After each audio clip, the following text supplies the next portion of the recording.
Good evening students. चले tense की कुछ एक्सरसाइज किया जाए, क्योंकि अभी तक केवल 2 एक्सरसाइज हुई है। हाँ, कुछ बढ़ाया जाए काम। अभी तो टेंस में आपको पास्ट डिफरेंट टेंस का इंट्रोगेटिव पढ़ना है, इंट्रोगेटिव नेगेटिव पढ़ना है, तो वो आगे चलता रहेगा, पीछे से एक्सरसाइज करते रहेंगे हम, ठीक ना। तो कुछ सेंटेंस हम लेते हैं, आज देखा जाए। चलिए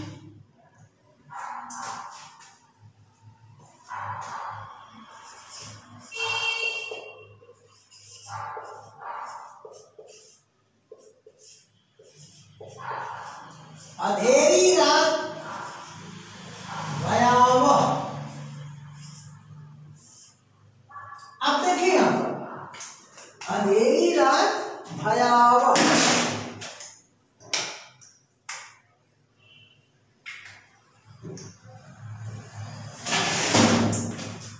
हमने यहां तक लिखा अंधेरी रात भयावह, तो कितने सेंटेंस बन सकते हैं?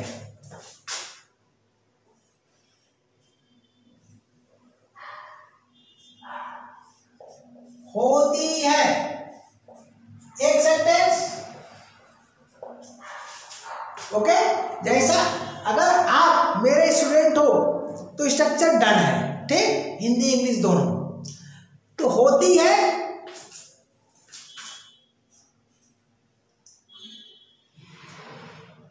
हुआ करती है, होती है तो हुआ करती है,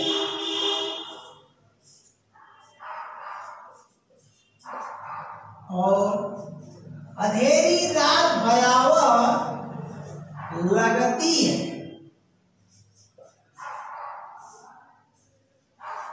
लगती है। अगर इसमें आप लिखते हो कि अंधेरी रात भयावह रहती है, रहती है, जैसा कि मैं अफर्मेटिव सेंटेंस में प्रेजेंट टेंस अफर्मेटिव, हाँ इसमें एक हेडिंग देना छूट गया, उसको दे देता हूं। क्या हेडिंग है आपकी?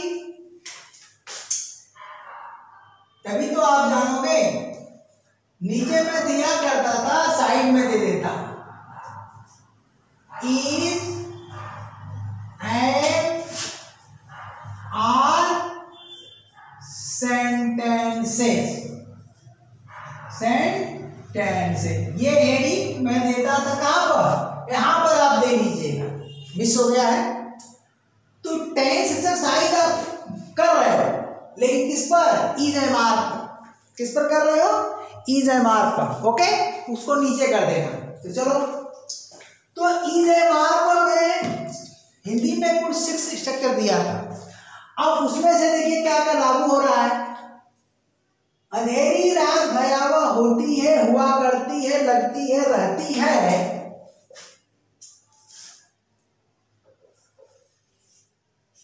रहा करती है। देखिए, तो यह अंधेरी रात की जो है नेचुरल क्वालिटी को बता रहा है, सेंटेंस इनहेरेंट क्वालिटी को बता रहा है। तो इसका मतलब यह हुआ कि लास्ट का 2 सेंटेंस नहीं बनेगा। अंधेरी रात यानी कोई भी अंधेरी रात, एनी, ठीक ना। तो होती है, हुआ करती है, लगती है, लेकिन रहती है, भयावह रहती है नहीं, भयावह रहती है नहीं, और रहा करती है नहीं, सीधा सीधा, ठीक ना। हालांकि ये भी क्वालिटी है। तो हिंदी में यह सेंटेंस ऊपर के 3 सही होंगे, और अंधेरी रात भयावह रहती है, रात रहने के लिए नहीं, हुआ होती है या हुआ करती है। तो ये हिंदी भाषा है, तो इस तरह से आपको वाक्य बनाना है। लेकिन इंग्लिश में तो एक ही बनेगा। अब किस रात की बात हो रही भाई? कोई भी अंधेरी रात। सवाल यह उठता है, इसका हम ट्रांसलेशन अगर करते हैं, और डार्क नाइट,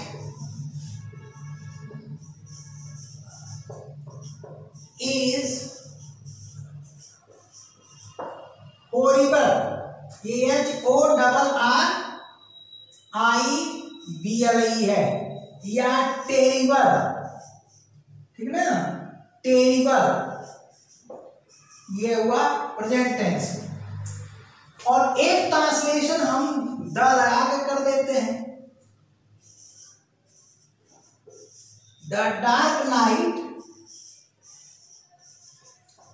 इज,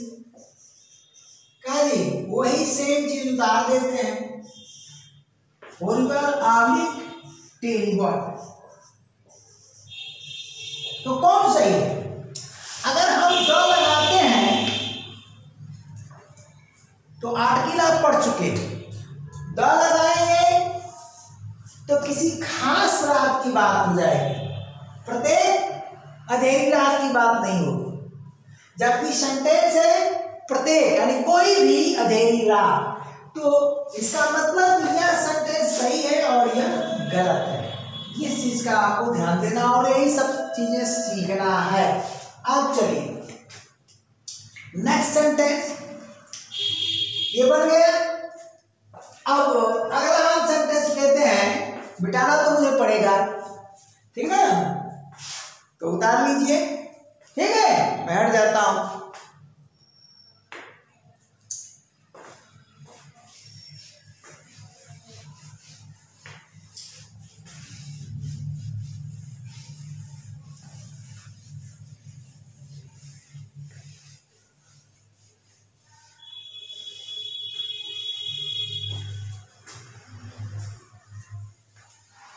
चलिए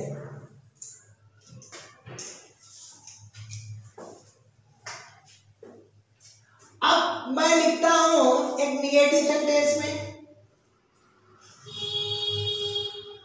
गर्मी की रात, गर्मी की रात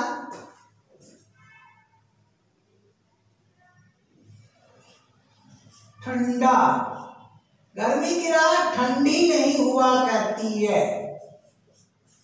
ठंडी नहीं, ठीक, ठंडी नहीं। अब क्या क्या बन सकता है? ठंडी नहीं, बोलिए, ठंडी नहीं होती है, होती है, ठंडी नहीं हुआ करती है,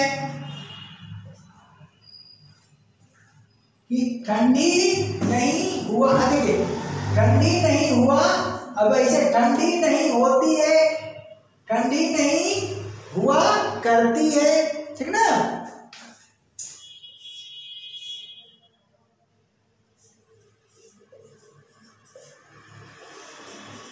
ठंडी नहीं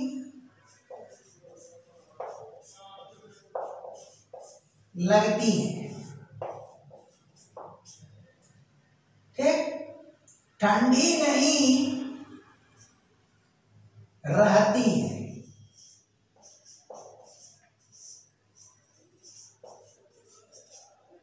ठंडी नहीं रहा करती है। तो हिंदी का कौन कौन सा बात सही है? ठंडी नहीं होती है, ठंडी नहीं हुआ करती है, ठंडी नहीं लगती है, ठंडी नहीं रहती है। देखिए ठंडी नहीं रहती है, ठंडी नहीं रहती है, नहीं जमेगा। ठंडी नहीं जब रहती है तो रहा करती भी नहीं जमेगा। तो सेंटेंस थोड़ा सा सुंदर होना चाहिए, मनमानी नहीं, हिंदी का भी, कि चाहे जो सेंटेंस आप बनाएंगे। अब चलिए, अब सवाल है इसका हम ट्रांसलेशन करते हैं गर्मी की रात, तो क्या होगा? अगर हम कहते हैं और summer night is not cold, या दूसरा ट्रांसलेशन करते हैं the summer night is not cold. ये है सेंटेंस। अभी आपने देखा कि और डार्क नाइट वाला सही हुआ, द डार्क नाइट वाला गलत हो गया। तो वहां पर जो बात की गई थी 365 दिन में हर महीने में 15 दिन शुक्ल पक्ष आता है और 15 दिन कृष्ण पक्ष। तो कृष्ण पक्ष में रातें क्या होती है? अंधेरी होती है और अमावस्या के दिन पूर्ण अंधेरा रहता है। ठीक, तो ये प्रक्रिया चलती रहती है। तो जब भी कृष्ण पक्ष आता है तो कृष्ण पक्ष की किसी भी रात की बात कर रहा था, इसलिए अ वाला सही हुआ। यहाँ 365 दिन गर्मी तो पड़ती नहीं है, तो गर्मी के सीजन वाली रात, ठीक है ना, इसका मतलब खास। गर्मी की रात का मतलब 365 दिन में जितनी ऋतुएं होती हैं मुख्यतः 3 होती हैं, वैसे तो भैया 6 भी होती है, ठीक ना। तो अब गर्मी की ऋतु वाली यानी खास है, तो अगर इसका ट्रांसलेशन आप आर्टिकल अ से शुरू करते हैं तो ये रॉन्ग है। क्या है? ये रॉन्ग है और यह राइट है। तो दोनों वाक्यों का अंतर आप समझिए, ठीक ना। क्या है जी? अंधेरी रात और यहाँ क्या है जी? गर्मी की रात। तो गर्मी की रात होती है, जाड़े की रात होती है, हाँ, बरसात की रात होती है, तो वो क्या हो गया? स्पेशलाइज हो गया यानी पर्टिकुलराइज हो गया, ठीक है ना। पार्टनर सेंस में इसका प्रयोग किया गया, इसलिए आर्टिकल द लगाना उचित है। ठीक, अब चलिए कुछ और खास, ठीक है।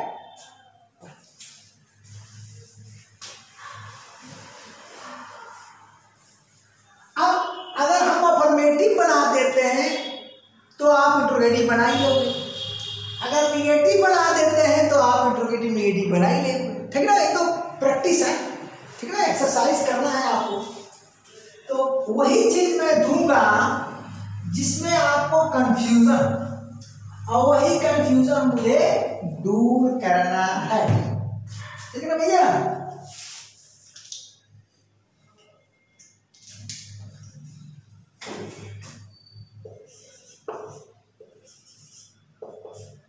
दूध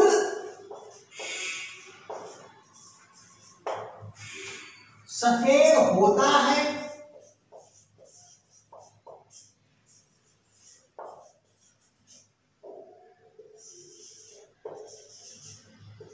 दूध गर्म नहीं है, दूध गर्म नहीं है।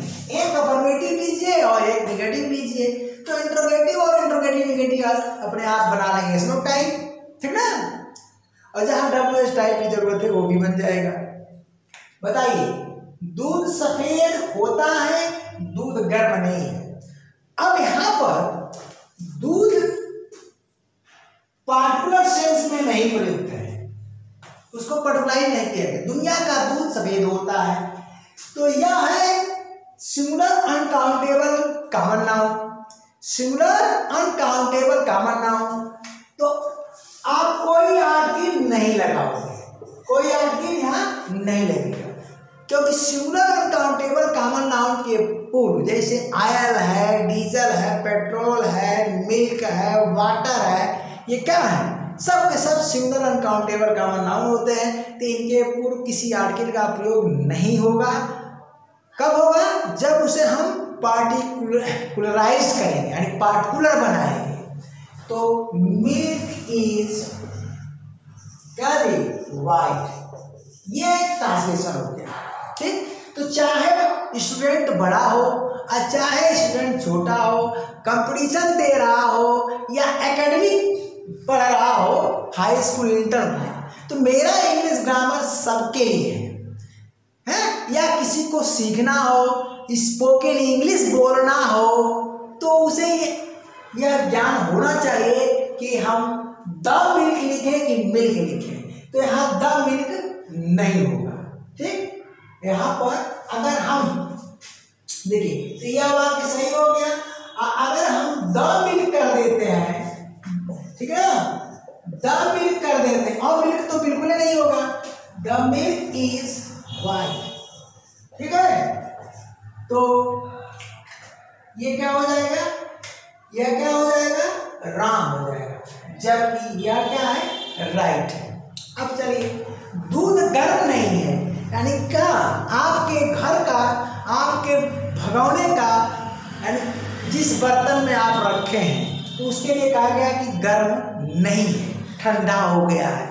इसका मतलब यह हुआ कि यह पर्सनलाइज हो गया। क्या हो गया, पर्सनलाइज हो गया। तो ट्रांसलेशन करते समय हम आर्टिकल का प्रयोग हमें करना पड़ेगा, तो एन का तो प्रयोग होना नहीं है क्योंकि यह काउंटेबल होता ही नहीं है। तब क्या करेंगे, द मिल्क कर देंगे, the milk is not hot. ठीक ना, नॉट हॉट। एक तो ये भी होगा, लेकिन अगर देखो ये तो कोई भेजा किचन में कि देखो कि दूध गर्म हुआ कि नहीं हुआ, तो क्या किया, भगोने को छू करके देखा, या जैसे भी देखा गर्म, तो देखा या देखी तो कहा दूध गर्म नहीं है। लेकिन गिलास में अगर आपको पीने को कहा गया, गिलास में दिया गया कि लीजिए पीजिए और दूध ठंडा है, उस समय अगर इस सेंटेंस को बोला जाए पीते समय, तो ट्रांसलेशन ये किस समय ट्रांसलेशन हो रहा है भाई, गर्माते समय, गर्म करते समय गर्म हुआ या नहीं हुआ, यह ट्रांसलेशन होगा। लेकिन पीते समय गिलास लगा करके, मुंह लगा करके, जैसे कोई मुंह लगाया एकदम ठंडा है, तो ठंडा दूध तो कोई पीता नहीं है, वो भी जाड़े में, तो तब क्या ट्रांसलेशन होगा, यानी सिचुएशन चेंज हो जा रही है, तब होगा the milk is not Fairlie, FARLY, hot. ये भाव हो गया। अब क्या इसमें भाव क्या छिपा भाई, ये तो भगोना छू करके देखा कि दूध गर्म नहीं है, माँ ने बिटिया को भेजा कि जाओ देखो गर्म है कि नहीं, उसने कहा नहीं मम्मी गर्म नहीं है, मतलब गर्म नहीं है। और पीते समय व्यक्ति कह रहा है कि दूध गर्म नहीं है, यानी पीने लायक नहीं है, यानी दूध गरम गरम नहीं है, दूध गरम गरम नहीं है। तो जो इसका भाव हो गया इस सेंटेंस का, ठीक ना, दूध गरम गरम नहीं है, नहीं है, ये देखिए। तो जब दूध गर्म नहीं है, यानी गर्म नहीं है, पीते समय कहा जाएगा, तो उसका भाव ये हो जाएगा कि दूध गर्म गर्म नहीं है, यानी पीने लायक नहीं है, तो सेंस बदल जाता है। तो ये भाषा विज्ञान है, ठीक ना। तो आज की क्लास में इतना ही, थोड़ा थोड़ा पढ़िए तो ठीक रहेगा, ज़्यादा अगर सेंटेंस देंगे तो आप कंफ्यूज हो जाओगे फिर अगले क्लास में। तब तक के लिए tata bye bye, thank you.